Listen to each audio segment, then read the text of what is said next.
This week's focus in OBD 489 is ethics and leadership. Across the weeks of our course, we've discussed a variety of leadership models and approaches, and we've also discussed the broad array of workforce issues that impact today's work organizations. As we've discussed these areas, we've touched upon a thread that connects them all, and that's ethics.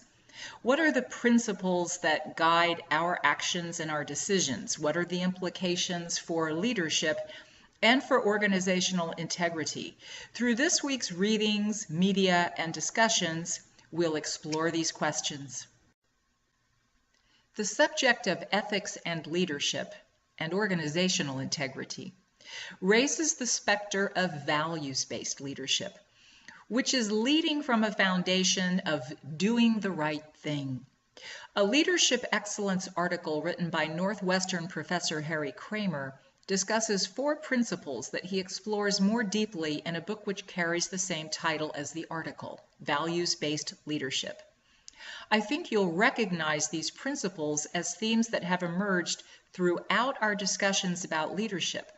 Overall, he describes values-based leadership as a lifelong journey, and this idea may bring to mind Warren Bennis's article, The 7 Ages of the Leader, in which he also describes leadership as a journey. Bill George, whose work on authentic leadership we covered in week 2, also views leadership as a journey. And the significance, I think, is that leadership in general is a series of experiences through which we're continuously learning and continuously evolving. Now, what emerges clearly are certain constant and very important elements of that journey. Self-reflection is certainly one of them. And from the point of view of values, it means thinking very deeply and very analytically about our actions and decisions. What are our values, our beliefs? What do we stand for? And how does this impact our leadership, our lives, the people with whom we work, our work organizations? And then there's whole life balance. And here we reflect on Stuart Friedman's notion of the 4-way win. It allows us to view situations within a larger context, or more holistically, as Kramer communicates it. Having the big picture is important to decision-making in general, and of course to ethical decision-making in particular. We'll have a much stronger understanding of how others may view or may be impacted by the decisions we make. And self-confidence, a cornerstone of strong leadership, is defined as knowing what you know and knowing what you don't know. And this is augmented by humility, which figures very prominently across leadership frameworks, and here servant leadership may come to mind. From this definition, it becomes clear that values-based leadership is something that any organization member at any level in the organization can practice.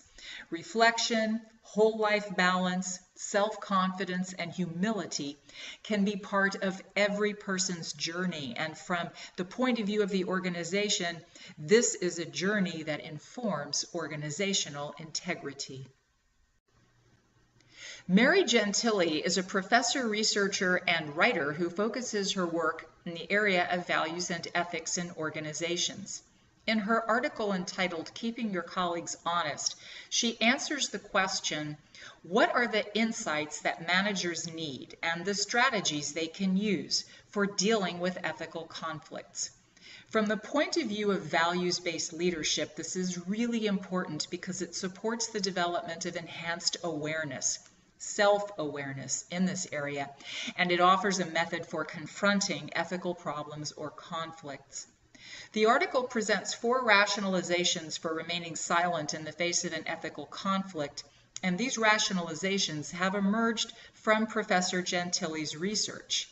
They include, it's standard practice, it's not a big deal, it's not my responsibility, or I want to be loyal. In her article, Professor Gentile recommends a shift in perspective to move beyond or away from these rationalizations.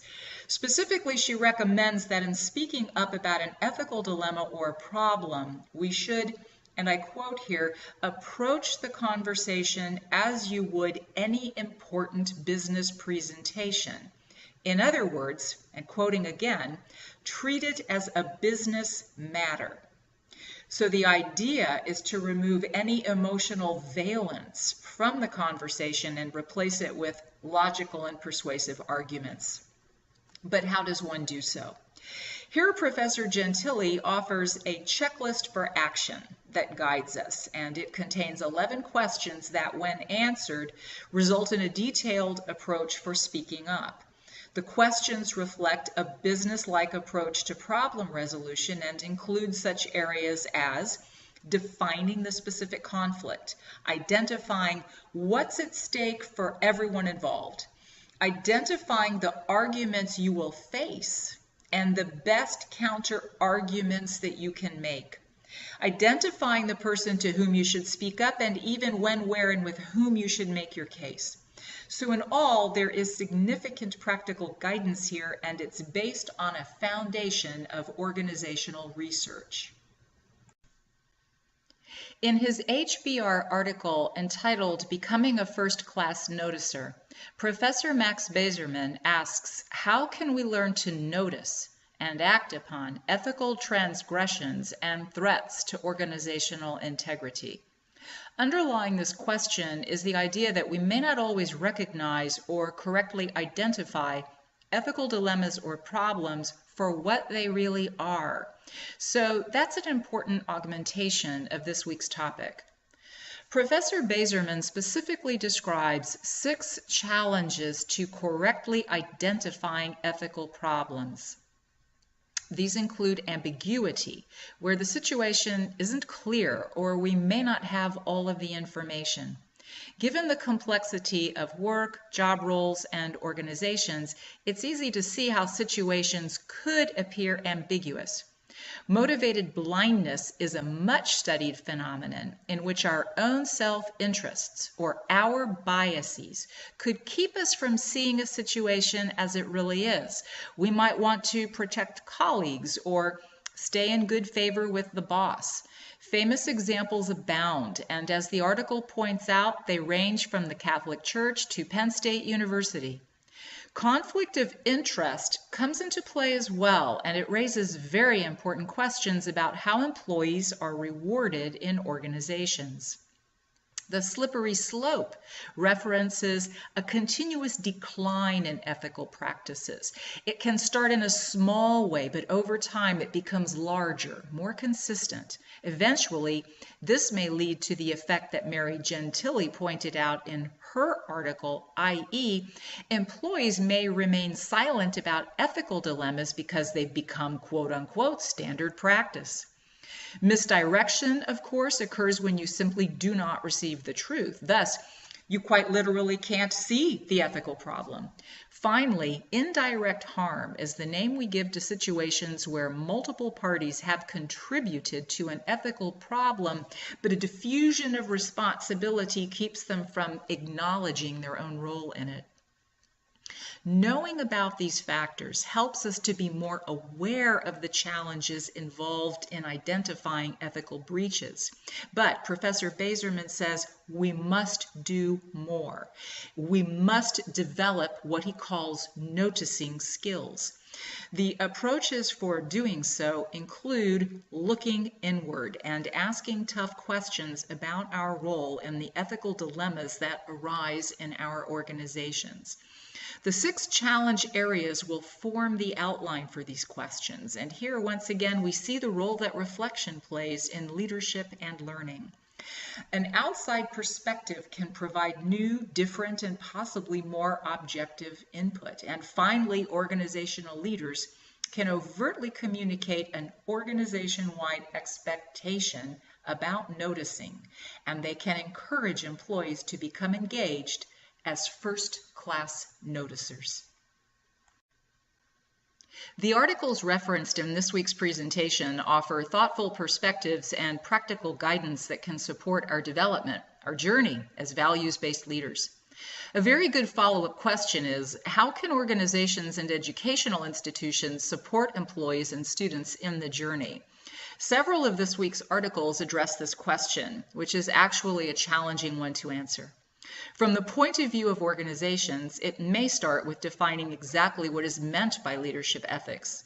And this can involve company-wide discussions about the organization's values, about what ethical behavior in the organization should look like, about what unethical behavior looks like, about tough situations that organization members and leaders might encounter, and about tough situations that actually occurred, and if or how they were handled in a way that reflects the organization's values, and so on. And in the final analysis, and this takes us back to the challenges identified in the Bazerman article, building organizational integrity will require close examination of how ethics are built into the organization's systems: hiring, performance evaluation, recognition. Certainly, educational institutions provide an outstanding opportunity and unique forum for raising awareness about ethical dilemmas and how to confront and resolve them. And as suggested in the Slate article by Fisman and Galinsky, weaving these conversations throughout the business curriculum may be a very important approach for doing so. As always, I look forward to hearing your perspective and discussing your views.